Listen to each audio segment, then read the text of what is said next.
آپ اپنے حلقے کے لیے کام نہیں کرتے، اور حلقے کے لوگ جب وزیر اعظم بننے کے بعد جب آپ الیکشن لڑے تو الیکشن ہار گئے۔ کہا جاتا ہے کہ آپ کے بنیادی طور پر اختلاف مسلم لیگ نون سے مریم نواز کی وجہ سے شروع ہوئے، آپ ان کو لیڈر نہیں تسلیم کرتے تھے۔ میرا لیڈر نواز شریف تھا۔ سیاست میں وفاداری اصول سے ہوتی ہے، شخصیت سے نہیں ہوتی۔ میں معذرت چاہتا ہوں، آپ نے وزیر اعظم بننے سے انکار کر دیا۔ وجہ ووٹ کو عزت دو کے بات سے ہٹنے والی بات، جو اس سے ہٹ گئے، آپ نے اقتدار کو عزت دی، لوگ آپ سے ہٹ گئے۔ عمران خان صاحب نے جو 4 سال حکومت کی، نام لے کر گالیاں نکالی جاتی تھی اسمبلی کے اندر۔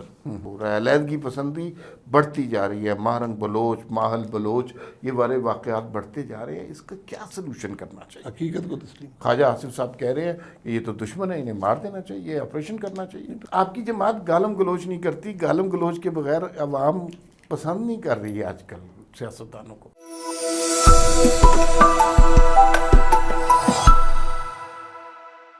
ناظرین السلام علیکم۔ وی نیوز ایکسکلوسیو میں آج ہماری بڑی خوش بختی ہے کہ شاہد خاقان عباسی سابق وزیر اعظم پاکستان تشریف رکھتے ہیں۔ شاہد خاقان عباسی صاحب، آپ کا بہت شکریہ، آپ تشریف لائے۔ سر، ایک پارٹی ہے عوام پاکستان، اس میں بتائیں عوام کا کیا حال ہے اور پاکستان کا کیا حال ہے؟ عوام کا حال تو آپ کے سامنے ہے، پاکستان کا حال بھی آپ کے سامنے ہے، دونوں آپس میں جڑے ہوئے ہیں۔ آپ ملک کے لیے کوشش کریں گے تو عوام کے حالات درست ہو جائیں گے۔ لیکن عوام پاکستان کا پروگریشن کیسا جا رہا ہے؟ ہمیں تو 2 لوگ ہی نظر آتے ہیں، اور ان 2 کے علاوہ نہ کوئی پارٹی جوائن کر رہا ہے، نہ کوئی جلسے ہو رہے ہیں، نہ پولیٹیکل ایکٹیویٹی ہو رہی ہے۔ تو آپ کے ذہن میں کیا ہے عوام پاکستان کے حوالے سے؟ نہیں، وہ پارٹیاں دوسری ہوتی ہیں، اوکے، جو ایک دن بنتی ہیں 40 الیکٹیبل کے ساتھ، دوسرے دن جلسہ کرتے ہیں، تیسرے دن وہ الیکشن لڑتے ہیں۔ تو ہم پارٹی کو گراس روٹ سے بنا رہے ہیں۔ اوکے، ہم نے پارٹی کا ویژن بنایا ہے تاکہ ہم کیا پیغام لے کے عوام کے پاس جائیں گے، وہ بنایا ہے، اس کو کافی پذیرائی ہے۔ ہم نے پاکستان کے ہر مسئلے کو ذکر کیا اس میں، اور اس کے حل کی بات کی ہے، اس کا حل دیا ہے۔ اب ہم تو پارٹی کے اندر ایک انٹلیکچوئل ڈیپتھ ہم نے بنا دی ہے، پارٹی کے اندر صلاحیت آج موجود ہے۔ اب ہم نے عوام کے پاس جانا ہے، ہر مسئلے کو ہم وہاں پر ایک ڈیٹیل پلان بھی دیں گے کہ تعلیم کا کیا کرنا ہے، گورننس کا کیا کرنا ہے، معیشت کا کیا کرنا ہے۔ یہ 8-9 جو بڑے ایشوز ہیں اس کی بات ہم نے کی ہے۔ ساتھ ہی ہماری کوشش کہ ہر ضلع میں، ہر حلقے کے اندر ہماری ایک پریزنس ہو، وہاں پہ ورکر ہوں جو، اور اس میں ہم کام کر رہے ہیں۔ یہ کام نظر نہیں آتے، یہ صرف جہاں ہو رہے ہوتے ہیں وہاں پر نظر آتے ہیں۔ تو جلسے جلوس کی بات ہوتی ہے۔ پاکستان میں 2 طرح کی پارٹیاں کامیاب ہوتی ہیں، ایک وہ جنہیں عوام کی تائید حاصل ہوتی ہے، ایک وہ جنہیں اسٹیبلشمنٹ کی تائید حاصل ہوتی ہے۔ آپ کس کی تائید کے ساتھ آگے چل رہے ہیں؟ پاکستان کا سفر آپ کو بتائے گا کہ کس کی تائید ہونی چاہیے۔ جو اسٹیبلشمنٹ کی تائید سے آتے ہیں وہ اقتدار تو ضرور حاصل کر لیتے ہیں، ملک کو کچھ نہیں دیتے، اچھا، وہ خرابی ہی پیدا ہوتی ہے۔ ٹھیک ہے، اس لیے جماعت، سیاسی جماعت وہی ہوتی ہے جس کو عوام کی تائید حاصل ہو۔ اسٹیبلشمنٹ کوئی دشمنی کی بات نہیں ہے کہ آپ نے اسٹیبلشمنٹ کی مخالفت کرنی ہے، آپ نے آئین کی پاسداری کرنی ہے۔ جو آئین سے متصادم ہو آپ نے اس کے خلاف چلنا ہے۔ اسٹیبلشمنٹ فوج ہو، جو بھی ہے، وہ ملک کا حصہ ہے، ایک ادارہ ہے، وہ ملک کے لیے ان کا کام ہے آئین کے مطابق ملک کے لیے کام کریں، سیاستدان بھی کریں، جج بھی کریں، سب مل کر کام کرتے ہیں۔ لیکن پاکستان کی تاریخ میں اسٹیبلشمنٹ کی موجودگی سے تو آپ انکار نہیں کر سکتے۔ نہیں، میں نے کبھی نہیں کیا ہے، اور یہ رول عوام پاکستان پارٹی کے آنے سے ختم بھی نہیں ہو جائے گا؟ جی۔ تو اس کا مطلب کہیں نہ کہیں آپ نے بھی رابطہ کیا؟ نہیں، میں رابطے کے حق میں نہیں ہوں، زندگی میں رابطے نہیں کیے۔ انہوں نے کیا آپ سے رابطہ؟ نہیں، رابطہ 2 طرفہ ہوتا ہے۔ عشق 2 طرفہ ہوتا ہے نا، ایک طرفہ عشق نہیں ہوتا۔ خواجہ آصف صاحب has been very critical about you, اور انہوں نے کہا کہ جنرل باجوہ کی تیسری یعنی سیکنڈ ایکسٹینشن کا پیغام نواز شریف کے پاس شاہد خاقان عباسی لے کے گئے تھے۔ جی، میں نے سنا ہے، میں تو پہلی کا پیغام بھی نہیں لے کے گیا تھا، دوسری کا کیا لے کے جاؤں گا۔ اچھا، اب اس وقت جب پہلی ہوئی تھی اس وقت آپ بالکل پارٹی کے اندر تھے، سارے معاملات ٹھیک تھے، اس وقت کیا ہوا تھا؟ مثلا نواز شریف صاحب، مجھے نہیں پتا، میں جیل میں تھا، مجھے جیل میں جب خبر ملی کہ ججز نے یہ کہا ہے ایکسٹینشن دینا وزیر اعظم دیتا ہے، اس کا اختیار ہے، ماضی میں یہی ہوتا رہا۔ ٹھیک، یہاں آخری جج حضرات نے، چیف جسٹس صاحب نے آخری دن تک انتظار کیا 3 ہفتے پہلے انہوں نے کہا جی اب آپ کو قانون میں ترمیم کرنی ہے. میں جیل میں تھا, میں نے میاں صاحب کو ایک رکا بھیجا, میں نے کہا جی فوج کو ایکسٹینشن فوجی سربراہ کو دے دی گئی ہے. میرا اس وقت تک کوئی جنرل باجوہ سے محلہ کوئی تعلق نہیں تھا, میری شاید ملاقات بھی کوئی سرکاری میٹنگ میں ہوئی ہو, میری کوئی ایسی ملاقات نہیں تھی. تو میں نے کہا ایکسٹینشن ان کو مل گئی ہے, فوج نے قبول کر لی ہے, اس کو فوج کو امبیرس مت کریں, لیکن آئین میں قانون میں ترمیم مت کریں. قانون میں ترمیم ایسی ہو کہ وہ اس کو ایک غیر معمولی عمل ہی رکھے. ہم نے جو ترمیم کی, ہم نے ایک غیر معمولی عمل کو معمول کا حصہ بنا دیا, اور اب وہ ایک اب وہ ایکسپیکٹیشن ہے کہ ہر چیف جو ہے وہ 64 سال کی عمر تک سرو کرے گا. آپ کے خیال میں موجودہ جو آرمی چیف ہیں وہ ایکسٹینشن لیں گے؟ یہ ایکسٹینشن خود تو نہیں لے سکتے, قانون کے تحت حکومت دیتی ہے, اگر حکومت دینا چاہے تو دے سکتی ہے, لیکن یہ عمل ہمیشہ نقصان دہ ثابت ہوا ہے ملک کے لیے. نہیں لینی چاہیے کسی بھی ادارے میں ایکسٹینشن ہو. یہ میرے خیال ہے جب آئین بنا تھا, ہمیشہ ان معاملات میں آپ کو آئین بنانے والوں کی نیت اور جس اسپرٹ میں یہ بنایا جاتا ہے, مجھے اس بات کا علم ہے کہ یہ ٹرم کیوں 3 سال رکھی گئی تھی, کیسے یہ سارا نظام بنا تھا. میرے والد صاحب اس وقت ایئر فورس میں ایک سینئر افسر تھے, وہ اس معاملے میں ان کو انوالو کیا گیا تھا. ان کو امریکہ بھیجا گیا تھا اسٹڈی کرنے کے لیے کہ بھائی آپ جا کے دیکھیں کہ ان کا نظام کیسے چلتا ہے فوج کا. تو یہ چیئرمین جوائنٹ چیف اسٹاف والا معاملہ یہ سب اس وقت ہوئے تھے. تو اس کے پیچھے ایک پوری سوچ موجود ہے. تو 3 سال کا جو ٹرم ہے اس کو بڑی سوچ سمجھ کے رکھا گیا تھا. ٹھیک ہے. اچھا, آپ پہ ایک ایلیگیشن لوگ یہ کہتے ہیں, بہت سے ایلیگیشن ہے, میں I want to ask them all of them, کہ ایک ایلیگیشن یہ ہے کچھ آپ نہیں پوچھ سکتے کہ آپ نہ وزیر اعظم ہوں, وزیر ہوں, سینئر وزیر ہوں, جہاں پہ بھی ہوں, آپ اپنے حلقے کے لیے کام نہیں کرتے, اور حلقے کے لوگ جب وزیر اعظم بننے کے بعد جب آپ الیکشن لڑے تو الیکشن ہار گئے. تو یہ کیا ہے, یہ بات درست؟ میں الیکشن میں خود نہیں آ رہا تھا, وہ بڑی واضح بات ہے. اوکے, یہاں پہ ہار تسلیم نہیں کرتا سر. میں نے جی بالکل یہ الزام لگتا ہے, کیونکہ میں ایک اصول کے تحت ڈیولپمنٹ کا کام کرتا ہوں. میں حکومت کا پیسہ ضائع نہیں کرتا, یہ ایک امانت ہوتی ہے. اور اللہ کا کرم ہے میرے حلقے میں آپ کسی کام کو دیکھیں گے, کسی کام کو, وہ میں نے کیا ہوگا. اوکے. حالانکہ 35 سال کی سیاست میں میں نے 26 سال اپوزیشن میں گزارے ہیں, اور جو 10 سال باقی بھی ہیں اس میں سے بھی 5 سال اپنی جماعت کی اپوزیشن میں گزارے ہیں. تو اس میں ذرا کام کرنا مشکل ہوتا ہے. اس کے باوجود میں نے سارے اسکولوں کا نظام مکمل کیا, ہسپتالوں کا نظام مکمل کیا, سڑکیں بڑھا دیں, بہت بے پناہ بڑھا دیں, بجلی 100% مکمل کر دی. جب میں آیا تھا تو 13% بجلی تھی حلقے میں, اس میں اربوں روپے خرچ ہوئے. جو بنیادی سہولیات ہیں میں نے وہ پوری کر دیں, لیکن میں نے کسی کو سیاسی رشوت نہیں دی کہ تم یہ ٹھیکہ لے لو, تم یہ پیسے پکڑ لو, چھوٹی سی گلی اپنے گھر کی طرف بنا لو. وہ اس کام میں نہیں پڑا, تو اس کو شکوہ رہتا ہے. اگر آپ نے اتنے زیادہ کام کیے ہیں تو پھر الیکشن کیوں نہیں جیت رہے آپ مری سے؟ نہیں, الیکشن میں دیکھیں, الیکشن جو میں نے 2 الیکشن ہارے ہیں وہ مجھے ہروایا گیا ہے. میں نے رونا دھونا کم نہیں ڈالا. میں نے 8 الیکشن جیتے ہیں. آدمی کچھ کرتا ہے تو 8 الیکشن جیتتا ہے. اچھا, بہت اچھی بات. اچھا سر, مجھے یہ بتائیے کہ ایک اور ایلیگیشن پہ بات کر لیتے ہیں. نواز شریف چند ایلیگیشن کے سب کے جواب. اچھا, نواز شریف صاحب کے بڑے قریبی ساتھی تھے آپ, بڑی محبت کا رشتہ تھا. نواز شریف صاحب کسی کی بھی نہیں سنتے تھے, لیکن شاہد خاقان عباسی کی سنتے تھے. نواز شریف صاحب خاندان سے باہر نہیں نکلتے, لیکن انہوں نے شاہد خاقان عباسی کو وزیر اعظم بنایا. اسی طرح کا ایک واقعہ ہوا, انہوں نے کھوسا صاحب کو بھی وزیر اعلیٰ پنجاب بنایا. 2 لوگوں سے اپنے خاندان کے علاوہ انہوں نے بہت محبت کا اظہار کیا. دونوں ان کے خلاف ہو گئے یا ان سے جدا ہو گئے. تو یہ بے وفائی نہیں ہے سیاست میں؟ نہیں, ان معاملات کو اس سے تعلق نہیں ہے. سیاست میں وفاداری اصول سے ہوتی ہے, شخصیت سے نہیں ہوتی. میں معذرت چاہتا ہوں. سیاست اصول میرا کوئی نہ شکوہ ہے نہ گلہ ہے. میاں صاحب سے 35 سال کا رشتہ ہے. میاں صاحب مجھ پہ جو شکوہ کریں, جو گلہ کریں, جو الزام لگائیں, مجھے 100% قبول ہے. صرف وہ ایک ذات ہے, باقی کسی کو حق حاصل نہیں ہے. اوکے, ٹھیک. تو اس لیے میں نے ہمیشہ اصولوں پر سیاست کی. میں نے کبھی کوئی عہدہ نہیں مانگا. میں نے میاں صاحب یہ کہتے ہیں, میں نے کبھی ان سے کوئی بات کہی ہو کہ مجھے یہ کام کر دیں, میں نے یہ بھی کبھی نہیں کہا. اس افسر کو لگا دیں, اس کو ادھر کر دیں, مجھے یہ کر دیں. تو اللہ کا کرم ہے کہ کبھی نہ وزارت مانگی ہے نہ کوئی اور چیز مانگی ہے.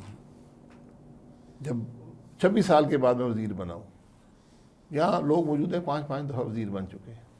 میں پہلے دن میں آزاد منتخب ہوا تھا, پھر بھی بے نظیر بھٹو صاحبہ کے خلاف میں نے ساتھ دیا IGI کے زمانے میں. ٹھیک. تو کبھی کو پلاٹ لیا ہو, کبھی کوئی چیز مانگی ہو, ٹائم مانگا ہو. میں ٹائم کی بات بھی کر دیتا ہوں. سے لوگ ٹائم مانگے, ٹائم نہیں مل رہا, میاں صاحب بتا دیں میں ٹائم مانگا ہوں. ان کی مہربانی ہے. 186 MLA تھے, انہوں نے میرا نام تجویز کیا, میں نے وہاں بھی انکار کر دیا تھا. اس بات کے ساری مسلم لیگ گواہ ہے. آپ نے وزیر اعظم بننے سے انکار کر دیا تھا. وجہ یہ سب سے پوچھ لیں, یہ میں نہیں کہتا, ان سے پوچھ لیں. 28 لوگ وہاں پہ موجود تھے, تمام مسلم لیگ کی قیادت وہاں موجود تھی. وجہ میرا ایک اصولی اختلاف تھا. میں وہ بات نہیں کروں گا, بند کمرے کی بات ہے, لیکن آپ کسی اور سے پوچھ لیں, اس کو اجازت ہے بیان کر دیں. اچھا, آپ بڑا احترام سے ذکر کرتے ہیں ابھی بھی نواز شریف صاحب کا, اور نواز شریف کی پالیٹکس کو بھی آپ بہت اچھی طرح سمجھتے ہوں گے. نواز شریف الیکشن کے بعد چپ سے ہو گئے, نہ مل رہے ہیں کسی سے, نہ جلسے, نہ جلوس, نہ بات, نہ چیز. کبھی کبھار تندوروں کا دورہ کرتے ہیں, لیکن ایکٹیو نہیں رہے, خاموش ہیں. اس کی کیا وجہ ہو سکتی ہے؟ کیونکہ وہ اس الیکشن کے رزلٹ کی حقیقت جانتے ہیں. آپ کے خیال میں دھاندلی ہوئی ہے؟ نہیں, میں کچھ نہیں کہتا, وہ جانتے ہیں, میں بھی جانتا ہوں, آپ بھی جانتے ہیں. فارم یہ بہت بڑا دھچکا ہے میرا خیال ہے ان کی ذات کے لیے, کہ وہ جماعت جو 60-80 سیٹوں سے شروع کرتی تھی وہ بہت نیچے چلی گئی. اس کی اس تنزلی کی وجہ کیا ہے؟ تنزلی کی وجوہات آپ سارا دن ڈسکس کر سکتے ہیں, لیکن ووٹ کو عزت دو کے بات سے ہٹنے والی بات ہے. جو اس سے ہٹ گئے, آپ نے اقتدار کو عزت دی, لوگ آپ سے ہٹ گئے. اچھا, ان کی طرف سے نریٹو یہ ہے کہ ہم نے پاکستان کو بچا لیا, ہم اگر اس کا نعرے کے چکر میں پڑے رہتے تو پاکستان میں برباد ہو جانا تھا. پھر وہ تسلیم کر رہے ہیں کہ یہ بات غلط تھی, لیکن پاکستان بچ گیا, ہماری سیاست تباہ ہو گئی. لوگوں نے قبول نہیں کیا نا, یہ بات لوگوں پہ چھوڑ دیں. آپ نے عدم اعتماد کر دیا تھا, آئینی راستہ تھا. اب میں اس فیصلے کے اندر میرا ہمیشہ زندگی میں اصول رہا ہے کہ جب وقت ہو تو آدمی اپنی رائے دے دے, اور کھل کر رائے دے دے. اس کے بعد جب اپنی جماعت فیصلہ کر لیتی ہے, وہ آپ کا فیصلہ بن جاتا ہے. ٹھیک. اس وقت میں نے بڑے زور سے پبلکلی میں نے کہا کہ مت حکومت میں جائیں, سیدھا الیکشن میں جائیں. آپ نے خود کہا کہ مینڈیٹ چوری کا ہے 18 والا, تو آپ چوری کے مینڈیٹ میں حکومت کریں گے. تو لیکن نہیں گئے, پھر آپ سے 16 مہینے حکومت بھی نہیں ہوئی. تو وہ سارا جو ایک نیریٹو تھا پرفارمنس کا, کمپٹنس کا, مسلم لیگ نون کا, وہ ختم ہو گیا. پھر آپ کے کچھ تھا نہیں عوام کے پاس لے جانے کے لیے. جو ایک پرو کانسٹیٹیوشن اینٹی اسٹیبلشمنٹ جو ایک نیریٹو تھا, وہ بھی عمران خان صاحب کے پاس چلا گیا. ووٹ کی ضد کیا تھا کہ ملک آئین کے مطابق ہو, ووٹ کا احترام کیا جائے. ہم نے وہ چھوڑ دیا تو بات ختم ہو گئی. کہا جاتا ہے کہ آپ کے بنیادی طور پر اختلاف مسلم لیگ نون سے مریم نواز کی وجہ سے شروع ہوئے. آپ ان کو لیڈر نہیں تسلیم کرتے تھے, آپ ان کو بیٹی بہن تصور ضرور کرتے ہیں, لیکن ان کو مسلم لیگ کا لیڈر نہیں تصور. مجھے کسی نے کہا نہیں کہ ان کو لیڈر تسلیم کریں. میرا لیڈر نواز شریف تھا, آپ میری پارٹی کا صدر شہباز شریف تھا.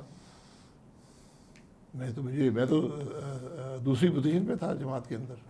حالانکہ میں نے کبھی جماعتی عہدہ نہ مانگا ہے, نہ مجھے 2019 میں میاں صاحب نے خود بلا کر کہا کہ جناب یہ حالات ہیں, پارٹی کو موبلائز رکھیں, مشکل حالات تھے. میں نے موبلائز رکھا, میں نے ہمیشہ اپنا کام کیا, مجھے کسی سے اختلاف نہیں ہے. مریم صاحبہ جب آئیں, میں نے اس سے پہلے بھی میاں صاحب, شہباز صاحب سب کو بتا دی, میری بیوی کو بھی, کہ جب بھی ایک جنریشنل چینج آیا جماعت میں, تو میں وہاں پہ موجود نہیں رہ سکوں گا, نہ کسی سرکاری عہدے پر, نہ پارٹی کے عہدے پر. میں نے الیکشن بالکل لڑتا, جماعت کے ساتھ رہتا, لیکن کیونکہ ہم نے بے نظیر بھٹو صاحبہ کا دور دیکھا تھا جب واپس آئی تھی.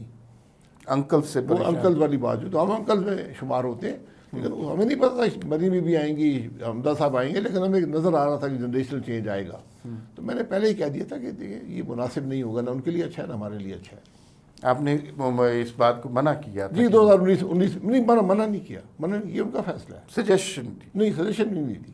میں نے کہا میں نہیں ہوں گا 2019 میں. اور اس کی وجہ یہی تھی کہ مریم نواز اور حمزہ شہباز جو ہے اگر پارٹی جو بھی جنریشنل چینج آئے، ظاہر ہے یہی دو لوگ ہم ہیں نا۔ میاں صاحب کے ساتھی ہیں، ہمارا لیڈر میاں صاحب ہے۔ اس کے بعد اگر کوئی اور لیڈرشپ جو تبدیلی آتی ہے تو ہم بیک بینچز پہ بیٹھ جائیں گے۔ آپ کی ملاقات آج جان اچکزئی صاحب سے، محمود خان اچکزئی صاحب سے، محمود خان اچکزئی سے بھی بڑا ہوئی فرق ہے۔ اچھا، ظاہر ہے بہت فرق ہے۔ اچھا، ان سے جو ملاقات ہوئی ہے تو آپ کو کچھ نظر آ رہا ہے کہ کوئی عمران خان کے ساتھ کوئی مصالحانہ رویہ ریاست اختیار کرے گی، حکومت اختیار کرے گی، کوئی ڈیل ہو جائے گی، کوئی بات بن جائے گی؟ دیکھیں اچکزئی صاحب جب بھی اسلام آباد آتے ہیں میری ان سے ملاقات ہوتی ہے، پرانا ایک تعلق ہے، کوئی مثلا 30 سال سے اوپر ہو گئے ہیں۔ وہ ایک پاکستان کی تاریخ کے پرانے سیاستدان ہیں، حالات انہوں نے بڑے دیکھے ہیں، تو ان سے یہی بات ہوئی کہ بھئی ملک کے ہر آدمی یہ پوچھتا ہے کہ ملک کے مسائل کا حل کیا ہے۔ یہ بات وہ بھی کر رہے تھے، انہوں نے ایک انیشیٹو لیا ہوا ہے، تو ہم نے اس بات پہ اتفاق کیا کہ ملک کے مسائل کا حل نظام کو واپس آئین کے مطابق لانے میں ہے، تو اس کے لیے کوشش کرنی چاہیے۔ اور پھر آج کے جو مسائل ہیں اس کا ایک ہی حل ہے کہ ڈائلاگ سیاست میں جب ڈائلاگ ختم ہو جائے تو پھر ملک مشکل میں چلے جاتے ہیں۔ تو وہ بھی اس بات پر اتفاق کرتے ہیں کہ آج یہی راستہ ہے کہ سب ایک ٹیبل پہ بیٹھیں، آگے کے راستے کا تعین۔ سب میں کیا اسٹیبلشمنٹ اور جوڈیشری جی بالکل شامل ہے؟ بالکل بالکل، آج سب حصے دار ہیں سیاست میں، ملک کے نظام میں۔ کوئی یہ کہے میں نہیں ہوں تو میں اس کے بات سے اتفاق نہیں کروں گا۔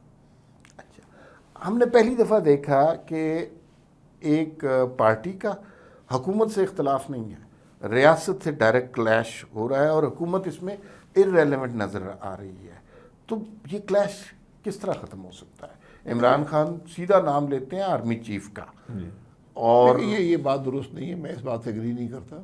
آپ کو سیاست ایک دائرے کے اندر رہ کر بات کرنی چاہیے، سیاسی بات کرنی چاہیے۔ عمران خان صاحب نے جو 4 سال حکومت کی وہ وہاں بھی یہی طریقہ تھا کہ نام لے کر گالیاں نکالی جاتی تھی اسمبلی کے اندر۔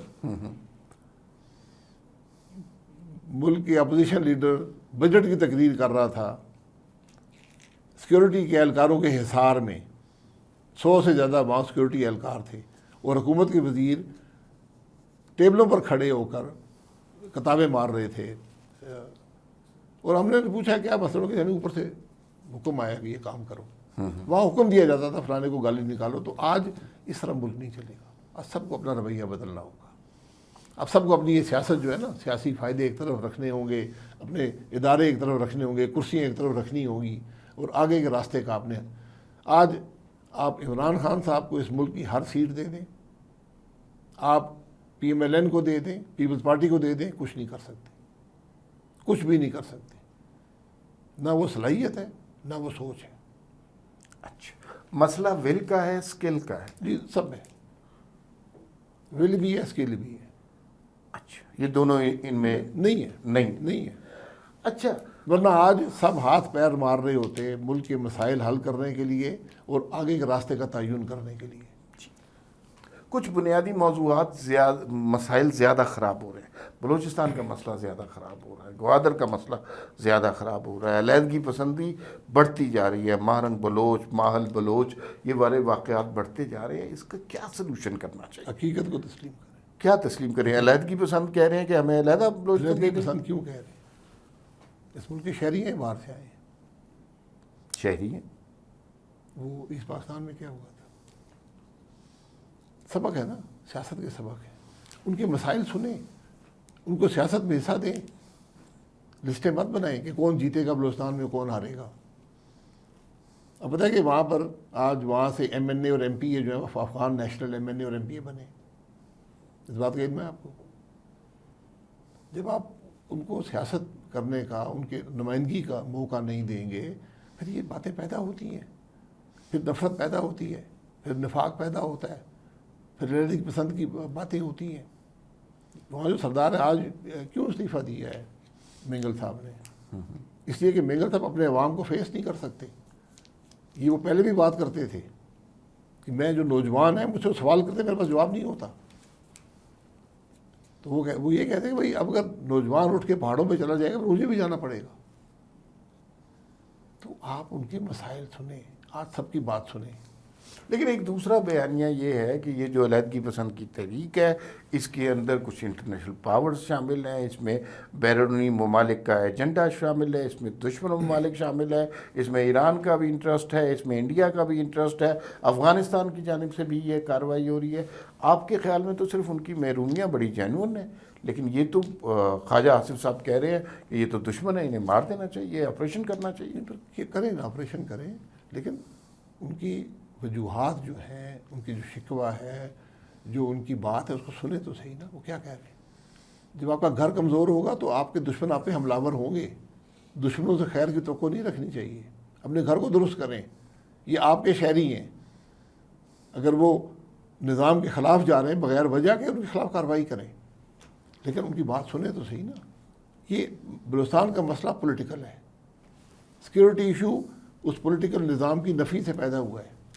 آپ کے دشمن ہندوستان بھی کرے گا، دوسرے ممالک جو آپ کے معاملے میں مداخلت کرتے ہیں وہ کریں گے، کیوں نہیں کریں گے؟ ان کو تو موقع مل رہا ہے بغیر خرچے کے، ان کو کچھ نہیں کرنا پڑ رہا، تھوڑی سی فنڈنگ کر دیتے ہیں، بس بات شروع ہو جاتی ہے۔ تو آپ، اور پھر جو کرمنل ایلیمنٹ ہوتا ہے، جو کچھ اور مفاد چاہتے ہیں، وہ بھی پھر ایسے معاملے میں فائدہ اٹھا لیتے ہیں۔ وہ جو لوگ گمراہ ہوتے ہیں آئیڈیالوجیکلی یا محرومی کے احساس سے، ان کو استعمال کر لیتے ہیں۔ یہ ہمیشہ یہ لمبی تاریخ ہے، پوری دنیا میں ایسے ہوتا رہا ہے۔ مسلم لیگ نون کے الیکشن کی جو صورتحال آپ نے بتائی، اب اگلے الیکشن جب بھی ہوتے ہیں آپ زور تو بڑا لگا رہی ہیں، مریم نواز صاحبہ اور شہباز شریف صاحب اپنی طرف سے جو کچھ کیپیسٹی ہے، اگلے الیکشن میں مسلم لیگ کو کہاں دیکھتے ہیں آپ؟ مشکل ہوگی۔ کڈ یو پلیز الیبوریٹ، کتنا مشکل ہوگا؟ دیکھیں، میاں صاحب اس ملک کے پرانے سیاستدان ہیں۔ یہاں جو آج کا ووٹر ہے، نہ وہ آئیڈینٹیفائی کرتا ہے شہباز صاحب سے، نہ وہ آئیڈینٹیفائی کرتا ہے مریم بی بی سے۔ مسلم لیگ نون کا جو فیس ہے وہ میاں نواز شریف ہے۔ جو لوگ 2000 میں پیدا ہوئے ہیں، جو آج 24 سال کے ہیں، وہ نہیں جانتے میاں نواز شریف نے کیا کیا تھا یا نہیں کیا تھا، ملک کے لیے کیا کام کیا۔ تو جتنے ووٹر ایڈ ہو رہے ہیں وہ مسلم لیگ نون اور پیپلز پارٹی کی طرف نہیں آ رہا۔ جو آپ کے 2013 میں ووٹر ایڈ ہوئے، جو 2018 میں ہوئے، 2024 میں ہوئے، ان کی بہت ایک چھوٹا حصہ جو ہے وہ پرانی جماعتوں کو گیا ہے، کیونکہ نیریٹو بلڈ کر دیا گیا ان کے خلاف، سچ یا جھوٹ کو اللہ بہتر جانتا ہے۔ ایک نیریٹو بلڈ کر دیا گیا کہ یہ کرپٹ لوگ ہیں، فلانے ہیں، انہوں نے کچھ نہیں کیا، اور یہ باتیں جو ہیں۔ آخری سوال، عوام پاکستان پارٹی اور پی ٹی آئی کبھی دیکھیں join hands at some stage? آئین کے لیے جو بھی ہو، لیکن وہ تو آئین نہیں کے مانتے راستے نا۔ پر چلنا چاہتے ہیں۔ ہم کسی نفاق کا حصہ نہیں بننے گے، ہم کسی کو گالی گلوچ میں شامل نہیں ہوں گے، ہم کسی کو الزام لگانے میں شامل نہیں ہوں گے، ہم اقتدار کے لیے ہر کمپرومائز کرنے کو تیار نہیں ہیں، ہم اپنے اصول نہیں بیچیں گے۔ ہم نے بنیادی بات آج ملک کے مسائل کا حل واپس آئین کے راستے پر جانے میں ہے۔ اگر آئین کو بدلنا ہے تو بدل لیں۔ یہ ممکن نہیں ہے کہ ایک ملک کا ضابطہ ہو، ایک آئین ہو، ہم اس کو توڑ کر ملک چلا رہے ہیں۔ عمران خان صاحب کو اللہ نے موقع دیا تھا، انہوں نے 4 سال گنوائے اس ملک کے۔ ایک پیسے کا کام 3 سال 8 مہینے عمران خان کی حکومت کا بتا دیں، کوئی سیاست میں بہتری لائی؟ جتنا سیاسی نظام کو دھچکا ان 3 سال 8 مہینوں میں ملا ہے، جو روایات تباہ ہوئی ہیں، وہ اس سے پہلے میں نے کبھی نہیں دیکھی۔ تو آج ان کو بھی اپنا معاملہ درست کرنا ہے۔ آج یقیناً ان کی ایک عوام میں پذیرائی ہے، لیکن وہ ان کی خوبی کی وجہ سے نہیں ہے، وہ دوسروں کی ناکامی کی وجہ سے ہے۔ تو یہ ان کو دیکھ کر ہی سارا معاملہ چلنا۔ کیا تحریک انصاف اور عوام پاکستان میں اتحاد ہو سکتا ہے؟ اتحاد کیا، مل کر الیکشن لڑنے کی بات ہے؟ نہیں، یہ میرا خیال ہے ہم اس میں تو کبھی شامل نہیں ہوں گے، لیکن اصولوں پر اتفاق ہو سکتا ہے۔ ہر جماعت سے بھی، مسلم لیگ نون سے بھی ہو سکتا ہے۔ آئین کے راستے پر چلیں، سب سے اتفاق ہے۔ آج مل کر بیٹھیں، بالکل اتفاق ہے۔ آپ کی جماعت گالم گلوچ نہیں کرتی، گالم گلوچ کے بغیر عوام پسند نہیں کر رہی ہے آج کل سیاستدانوں کو۔ اب یقین کریں کہ لوگ زیادہ پسند کرتے ہیں جو حق کی بات کرے اور رسول کی بات کرے اور ملک کے مسائل کے حل کی بات کرے۔ وہ ایک چھوٹا طبقہ ہوتا ہے جو گالی گلوچ پسند کرتا ہے۔ بہت شکریہ شاہد خاقان بھائی صاحب آپ کی تشریف آوری کا۔ پھر ملاقات ہوگی، اللہ حافظ۔